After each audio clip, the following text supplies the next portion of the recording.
हम कहाँ जाता नहीं, गाड़ी में बैठल तो पुलिस से कहते कि हम कहाँ जाता नहीं।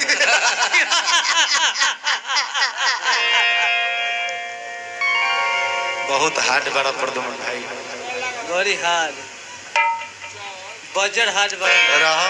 मान लो कि मन भर पी ले बड़ा तो तनी से खाए खातिर चिकनो देवे के पड़ी न।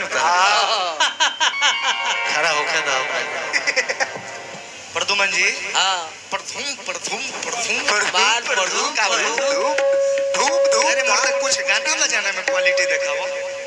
वो तो कहता, वो तो ओकर बोलवे निकलेला।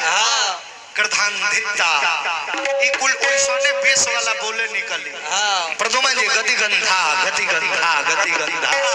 अब वो करे पर तू कुछ हम लगा गति को नाम तो प्रदुम ना हो, केहू प्रदुम कहेला इनका के। इनकर नाम है प्रदुमन। प्रदुमन परदेसी और कावा से प्रदुमन परदेसी कहवा दा हमरा से 1000 ले।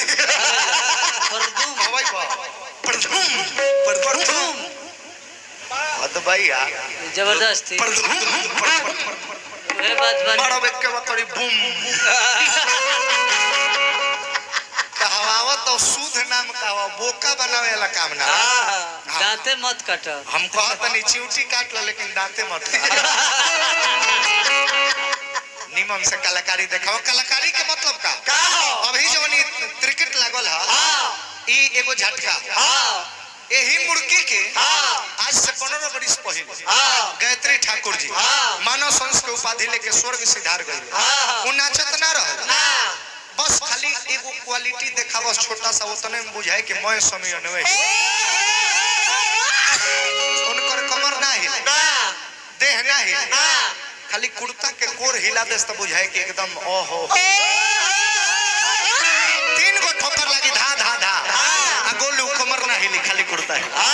कैसे अरे किया धर्म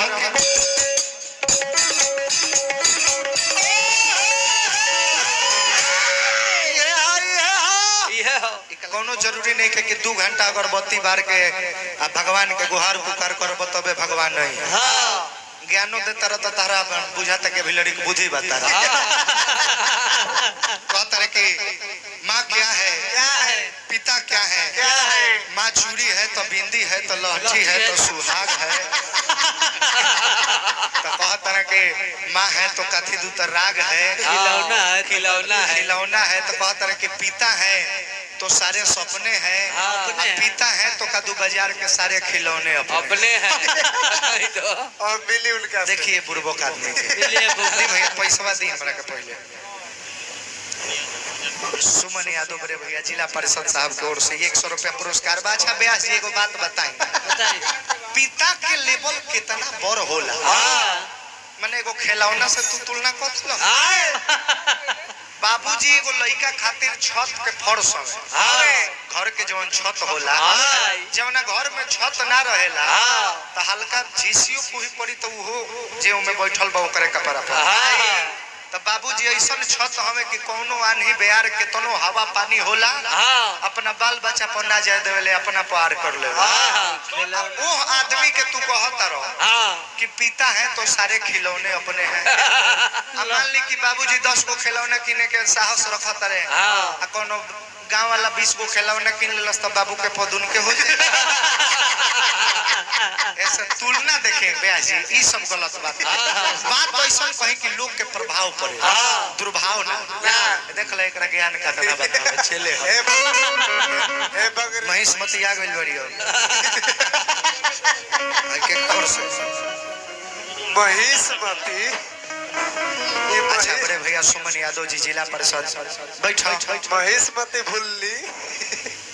नचनिया के कबू बेइज्जत ना करे के चाहिए, कलाकार के कभी जे नचनिया के बेइज्जत करे समझी कि ऊपर बेइज्जती समाज में तय बा। बहुत सुंदर नचनिया प्रदुमन परदेसी जी के आ गइल बाड़ी। बहुत सुंदर। और 2013 ही वाला लहंगावा का 3 साल से वह पहनता है। नामवा का 7 साल से देखत नहीं ओकरा के उहे लहंगा पहन भैया। देखा ई बेइज्जत नानू कनी है, ई उनका के शिक्षा देनी है कि उनकर बेइज्जती मत हो। कि हे मैं गइली है तो फोकराई ने बसाइल हो हमरे भर रह जाओ लोग के ना बसाई तो बड़ा ए महाराज तो लौंडे के जमाना के लहंगा हो वही घड़ी के बुझाता ना ओकरा के चेंज कर दो। जिंदगी में 3 सबक याद रख। अरे ऐसा एगो पियकर जलालपुर पुलिस से धराए रहे तो पुलिस में से कहता कि चुप चुप धली पुलिस